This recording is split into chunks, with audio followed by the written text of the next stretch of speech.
Welcome to biology booster. मैं सोनू कुमार आज सबके सामने आज नया चैप्टर लेके आ रहा हूं। चैप्टर का नाम है वर्क, एनर्जी एंड पावर।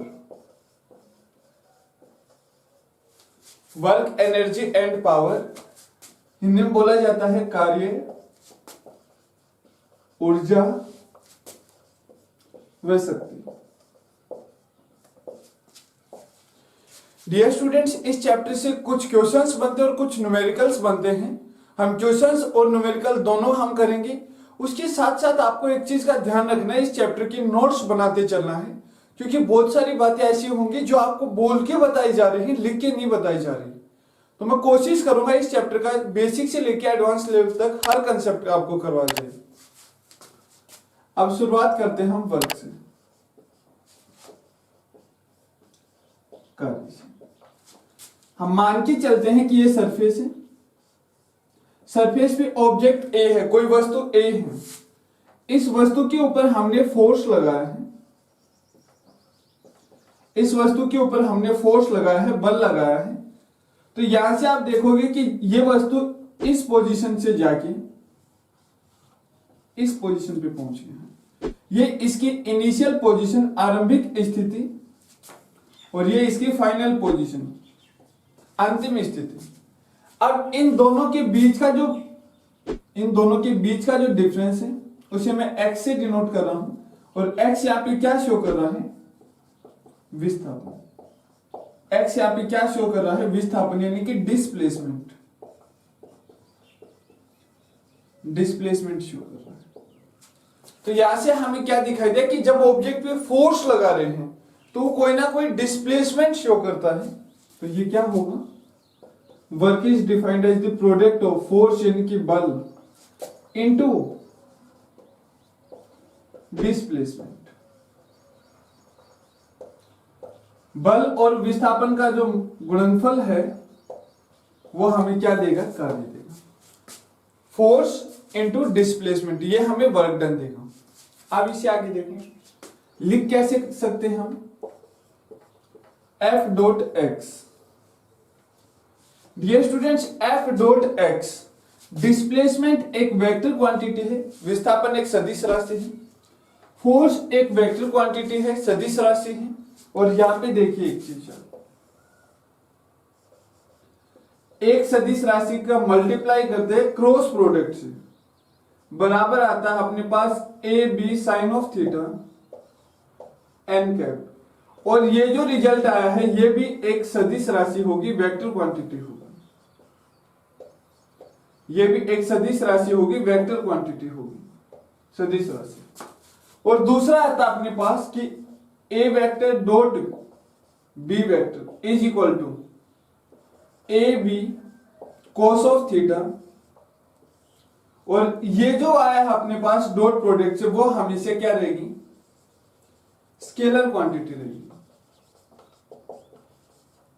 अदिश राशि रहेगी, स्केलर क्वांटिटी, अदिश राशि। आई होप ये चीज आपको क्लियर हो रही है। फोर्स क्या है, सॉरी वर्क क्या है? Force into displacement. फोर्स यहां से देख रहे हैं, इस पे फोर्स लगाया, डिस्प्लेसमेंट आया अपने पास, दोनों का मल्टीप्लाई किया। तो अब मल्टीप्लाई करके डॉट प्रोडक्ट से क्या आएगा? A B cos of theta. तो यहां पे क्या आ जाएगा? F X cos of theta, F X cos of theta.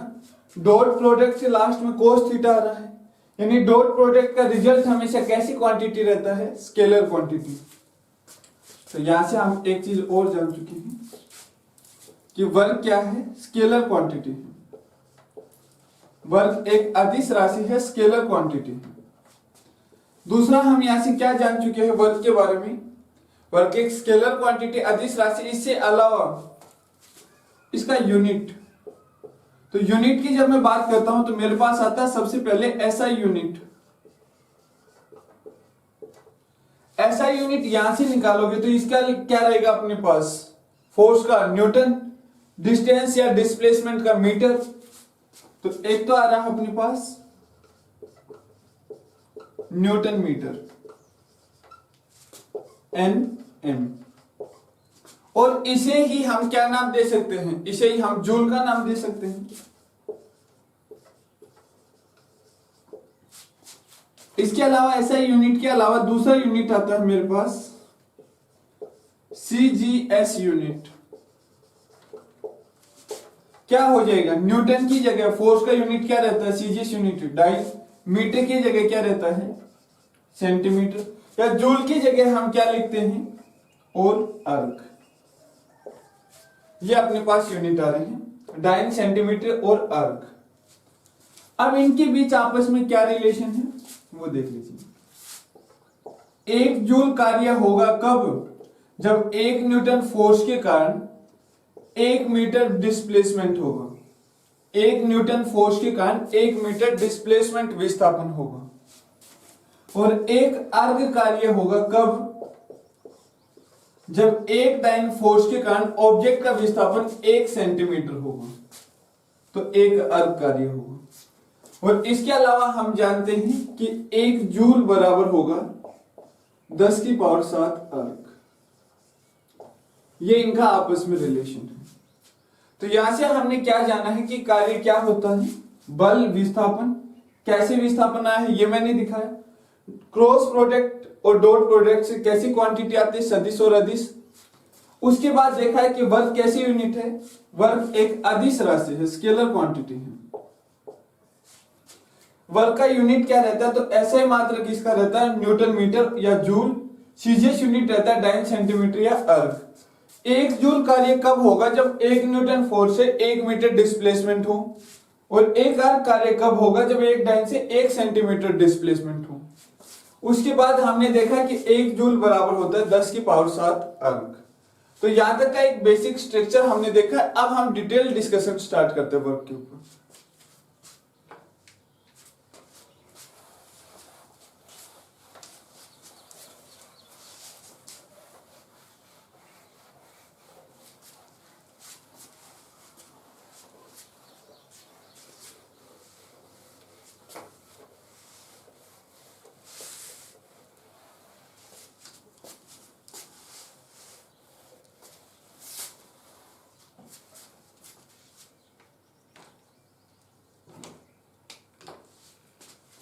Next अपने पास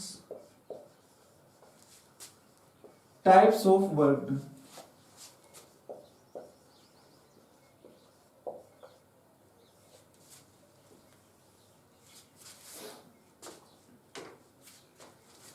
अब यहां से देखो अपने पास टाइप क्या क्या बनते हैं। पहला है अपने पास पॉजिटिव वर्क डन।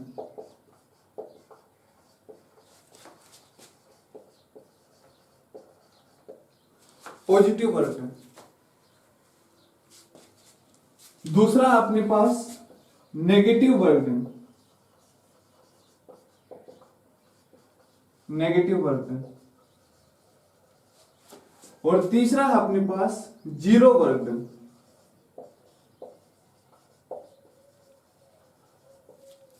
हिंदी में अगर मैं बात करूं तो ये धनात्मक कार्य, ये ऋणात्मक कार्य और ये शून्य कार्य। ये 3 चीज आई है अपने पास, धनात्मक, ऋणात्मक और शून्य कार्य। अब धनात्मक वर्क डन की अगर मैं बात करता हूं तो क्या होगा यहां पे, फोर्स की डायरेक्शन, फोर्स की दिशा यानी जो बल की दिशा है, और डिस्प्लेसमेंट एक्स की डायरेक्शन अगर सेम डायरेक्शन में है दोनों। यदि बल और विस्थापन दोनों एक ही दिशा में है, दोनों सेम डायरेक्शन में है, तो इनके बीच कोण कितना हो सकता है, कोण हमेशा रहेगा अपने पास 90 डिग्री से कम। और थीटा लेस देन 90 के लिए सारे एंगल क्या रहते हैं, पॉजिटिव, चाहे वो साइन है चाहे कोस है। तो यहां पे भी हमें क्या चाहिए, हमें कोस चाहिए। इसकी वैल्यू क्या आएगी, एक पॉजिटिव वैल्यू आएगी। और अगर कोस थीटा का मान पॉजिटिव है तो वर्क डन भी क्या रहेगा, पॉजिटिव।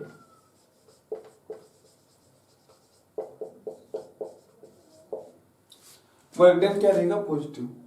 जब फोर्स और डिस्प्लेसमेंट की डायरेक्शन एक जैसी है, जैसी मान लो कि यहाँ पे कोई बॉक्स रखा है, मैं उसे धक्का दे रहा हूं इस डायरेक्शन में, उसे धक्का देते हुए आगे चल रहा हूं, तो फोर्स की डायरेक्शन भी यही है और डिस्प्लेसमेंट की डायरेक्शन भी यही है, तो वर्क डन क्या होगा? Positive work done. अब उसके बाद देखते हैं नेगेटिव वर्क डन। कब? जब फोर्स की डायरेक्शन और डिस्प्लेसमेंट की डायरेक्शन एक दूसरे के अपोजिट हो, एक दूसरे के अपोजिट डायरेक्शन में हो, विपरीत दिशा में हो, तो किया गया कार्य क्या होगा? ऋणात्मक कार्य। किया गया कार्य क्या होगा? ऋणात्मक कार्य। जैसे कोई ऑब्जेक्ट को मैं इधर धकेल रहा हूं, तो फ्रिक्शन की डायरेक्शन तो किधर होगी? पीछे की तरफ। फ्रिक्शन पीछे की तरफ, ऑब्जेक्ट किधर जा रहा है? आगे की तरफ, तो फ्रिक्शन के द्वारा किया गया कार्य क्या होगा? नेगेटिव। मैंने एक सिक्का लिया, ऐसे ऊपर उछाल दिया, अब सिक्का जब ऊपर जा रहा है तो उसके ऊपर सिर्फ और सिर्फ ग्रेविटी काम कर रहा है। ग्रेविटी किधर खींचता? नीचे। सिक्का कहां जा रहा था? ऊपर। तो इस कंडीशन में वर्क डन क्या रहेगा? इस कंडीशन में वर्क डन नेगेटिव रहेगा। आई होप चीजें क्लियर होंगी। यहां से थीटा का मान 90 डिग्री से 180 डिग्री, तो कोस थीटा की वैल्यू क्या आती है? नेगेटिव। कोस थीटा की वैल्यू क्या आएगी? नेगेटिव। अब यहां पे देखो तीसरा केस, फोर्स की डायरेक्शन डिस्प्लेसमेंट की डायरेक्शन एक दूसरे के परपेंडिकुलर हो। जैसे मैं यहां खड़ा हूं, तो मेरे अंदर जो मास है उसके कारण इस सरफेस पे जो फोर्स लग रहा है वो क्या है? वेट। मेरे कारण मास है तो इस सरफेस पे जो फोर्स लग रहा है वो क्या है? वेट। फोर्स किधर लग रहा है? नीचे की तरफ। मैं चलता हूं आगे की तरफ, मेरा डिस्प्लेसमेंट ये, फोर्स की डायरेक्शन ये। ध्यान से देखिए डियर स्टूडेंट्स, डिस्प्लेसमेंट की डायरेक्शन ये, फोर्स की डायरेक्शन नीचे, एक दूसरे के क्या हो रहे हैं? परपेंडिकुलर। और जब परपेंडिकुलर होंगे तो वर्क डन क्या होगा? जीरो। तो ये जीरो वर्क डन की जो फोर्स और डिस्प्लेसमेंट के रिस्पेक्ट में हमने देखा है, ये है right angle to each other 90 degree पे। यहां पे हम देखते हैं थीटा का मान 90 डिग्री, तो कोस 90 डिग्री कितना रहता है? जीरो। तो वर्क डन भी क्या आ जाएगा? जीरो। यहां वर्क डन क्या आ जाएगा? नेगेटिव। और यहां वर्क डन क्या आया है? पॉजिटिव। तो ये इनकी बेसिक डेफिनेशन थी। अब एग्जांपल के साथ इन्हें एक्सप्लेन करते हैं।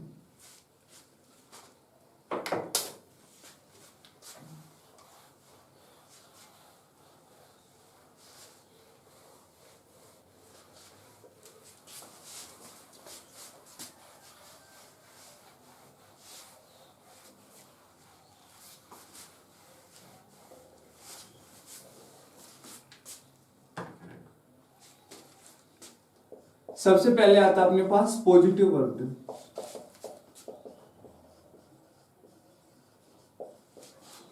पॉजिटिव वर्क डन, धनात्मक कार्य।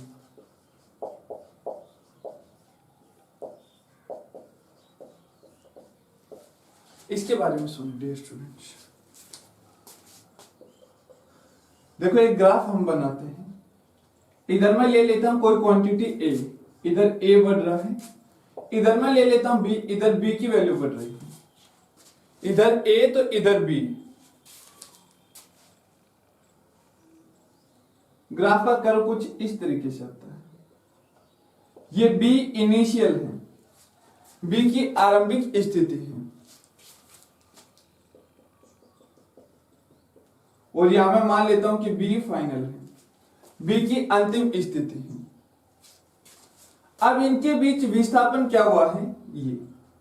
ये इनके बीच विस्थापन है, ये इनके बीच पोजीशन चेंज। अगर मैं इसे वर्क के टर्म में लेके आता हूं, और इधर क्या है? फोर्स। अब यहां से हमें निकालना है कि वर्क डन क्या होगा। तो एक चीज देखो, एरिया अंडर द कर्व, रेखा के नीचे का जो क्षेत्रफल होता है वो क्या रहता है? इन दोनों की multiply, area under the curve. दूसरा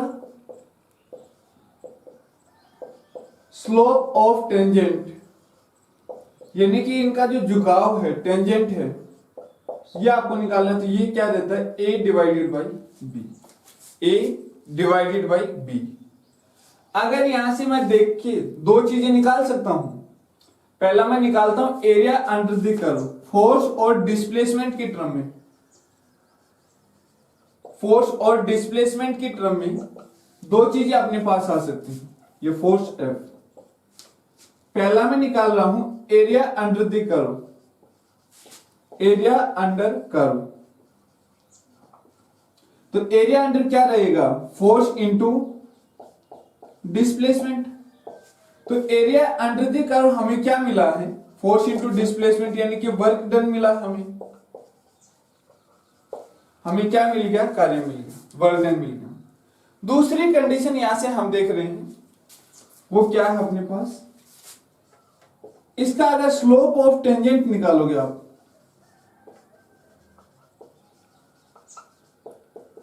तो वो क्या रहेगा, स्लोप ऑफ टेंजेंट अपने पास क्या रहेगा। तो देखो, फोर्स डिवाइडेड बाय डिस्प्लेसमेंट,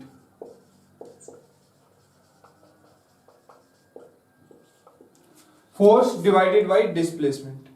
अब यहां से देखो, इसका जो यूनिट डायमेंशन है क्या बन जाएगा, एरिया अंडर द कर्व, उसे मैं एक बार देख लेता हूं, फोर्स बटा डिस्प्लेसमेंट एक्स। फोर्स क्या रहता है अपने पास, mass into acceleration, mass into acceleration divided by क्या हो जाएगा, एक्स। और एक्सेलरेशन क्या होता है, velocity divided by time into क्या हो जाएगा, एक्स। ये चीज अपने पास निकल के आ रही है। इक्वल टू वेलोसिटी क्या होता है, डिस्प्लेसमेंट बाय टाइम, तो एम डिस्प्लेसमेंट नीचे टाइम इंटू एक्स। एक्स से एक्स क्या हो गया, निकल गया है, एक्स से एक्स अपने पास निकल गया है। अब ये है अपने पास मास इंटू सेकेंड इसके पावर -2, मास सेकेंड -2। ये चीज यहां से मैंने देखा मास इंटू एक्सेलरेशन, एक्सेलरेशन की जगह मैंने velocity by time as it is, velocity की जगह मैंने डिस्प्लेसमेंट बाय टाइम, डिस्प्लेसमेंट से डिस्प्लेसमेंट कट गया, तो मास बाय सेकेंड स्क्वायर। ये चीजें आया है अपने पास स्लोप ऑफ टेंजेंट। तो इस तरीके से आप इन चीजों को काउंट कर सकते हैं। ये इसका यूनिट आया है, एफ बाई एक्स का यूनिट, kg/s2। ये चीज, तो आई होप आपको एरिया अंडर द कर्व का पता चल रहा होगा। ये वाला जो एरिया है, ये इस कर्व के अंदर जो एरिया है, ये कैसे निकालते हैं, ए और बी की मल्टीप्लाई कर दीजिए। और स्लोप कैसे निकालते हैं, ए को बी से डिवाइड कर दीजिए। ये चीज मैंने आपको यहां बताई। अब यहां से हम देख रहे हैं पॉजिटिव वर्क डन के लिए इस तरीके का ग्राफ कैसे आएगा।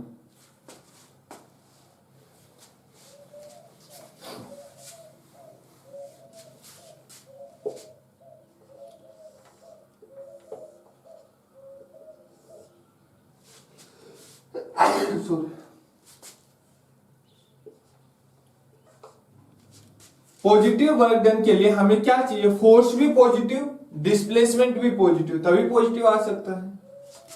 तो यहां से हम देख रहे हैं कि एंगल कितना रहना चाहिए अपने पास, 0 to 90 डिग्री। यानी कि जो कर्व बनेगा वो कौन से क्वाड्रेंट में बनेगा, वो कर्व इसी क्वाड्रेंट में होना चाहिए। इधर अगर आप फोर्स ले रहे हो, इधर डिस्प्लेसमेंट, तो कौन से क्वाड्रेंट में कर्व बनना चाहिए, फर्स्ट क्वाड्रेंट में।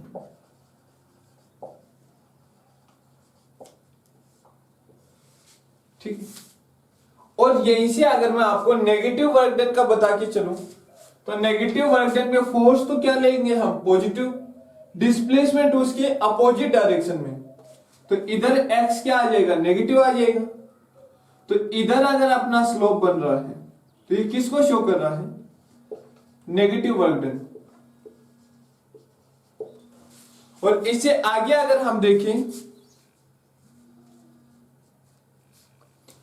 इससे आगे अगर हम देखें तो अपने पास क्या आएगा, जीरो वर्क डन, यानी कि कोई भी डिस्प्लेसमेंट नहीं। तो ना तो ये इधर जा रहा है और ना ये इधर जा रहा है। ना ये इधर जाएगा ना ये इधर जाएगा, तो वर्क डन क्या आ जाएगा इस केस में, जीरो वर्क डन। तो जीरो वर्क डन आएगा अपना वाई एक्सिस के ऊपर। तो ये पॉजिटिव, नेगेटिव और जीरो आपने देखे हैं। वाई एक्सिस के ऊपर अगर आ रहा है तो वो जीरो वर्क डन को शो कर रहा है। हाँ, अगर ग्राफ इधर जा रहा है तो ये पॉजिटिव वर्क डन को शो कर रहा है, और ग्राफ इधर जा रहा है तो ये नेगेटिव वर्क डन को शो कर रहा है। तो ये थे क्वाड्रेंट के अकॉर्डिंग, फर्स्ट में है तो पॉजिटिव वर्क डन, सेकंड में है तो नेगेटिव वर्क डन, और वाई एक्सिस पे है तो जीरो वर्क डन। अब इसे आगे देखते हैं हम।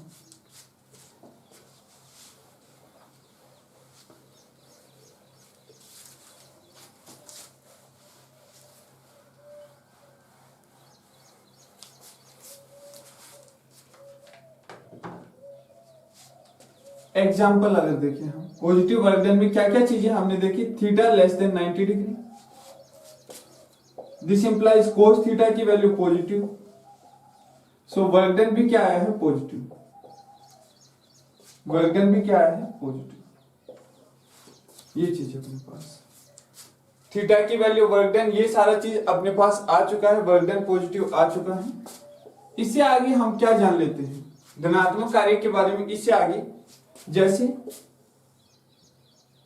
मान के चलो कि ये कोई टेबल है,